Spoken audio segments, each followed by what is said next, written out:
My sister thinks the week we switched at 16 was a fun thing. She has accused me of taking her chemistry test, which I did. She has never accused me of the other thing that week. The other thing involved her boyfriend. My twin sister Caroline and I are identical. We are 40 now. The week I am going to talk about was in March of 2001, junior year of high school.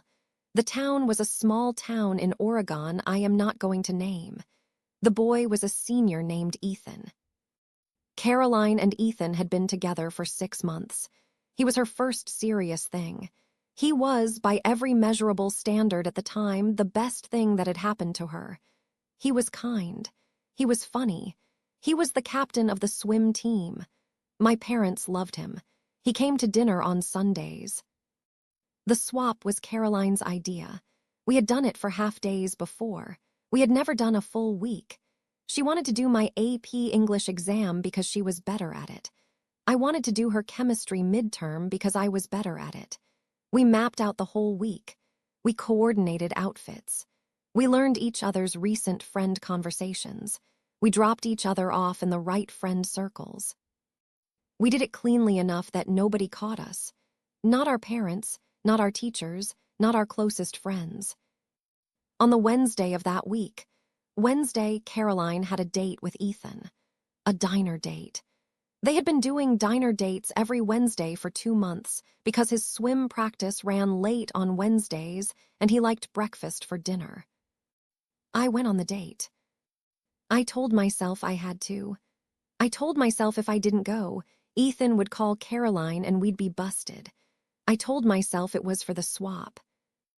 I sat across from him at the booth, and I ordered her usual French toast, side of bacon, coffee, and I let him hold my hand across the table like he had been holding hers, and I let him drive me home, and I let him kiss me in the driveway, and the kiss was longer than it should have been because I did not pull back, and I knew exactly what I was doing the entire time.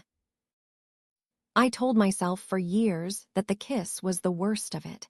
It was not the worst of it. The worst of it was what happened in the upstairs hallway when I came inside. Caroline was waiting for me in her bedroom. She wanted to debrief. She wanted the report. I told her the diner had been fine.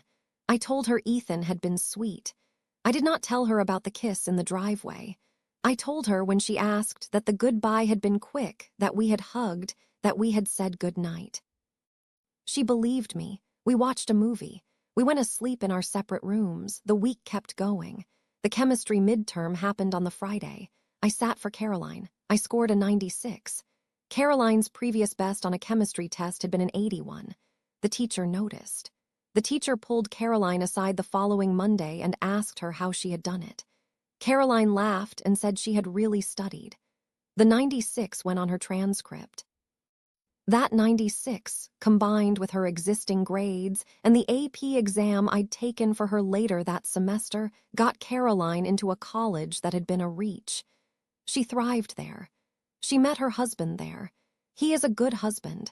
She has been happy. Ethan was not the husband. They broke up 6 months after the swap for unrelated reasons. He went to college on the East Coast. They lost touch. Caroline and her husband Mark have, over the course of their 15-year marriage, occasionally talked about the strange dates everyone has from high school. 3 years ago, Mark mentioned, in the middle of an unrelated dinner conversation at Thanksgiving, that he had once been on a date with a girl in high school who had felt completely different from herself. He said her name. He said it had been a Wednesday in March. He said he had thought about that night for years afterward, because he could not put his finger on what had been off. Mark was Ethan's roommate during college. He had spent 4 years hearing about Ethan's high school girlfriend. The girlfriend Mark had met that Wednesday. He had thought, the whole time he was dating Caroline in college, that she was a slightly different version of the girl he had once known. Caroline did not put it together at the Thanksgiving table. She thought Mark was telling a charming story. I sat very still. I have not put it together for her since.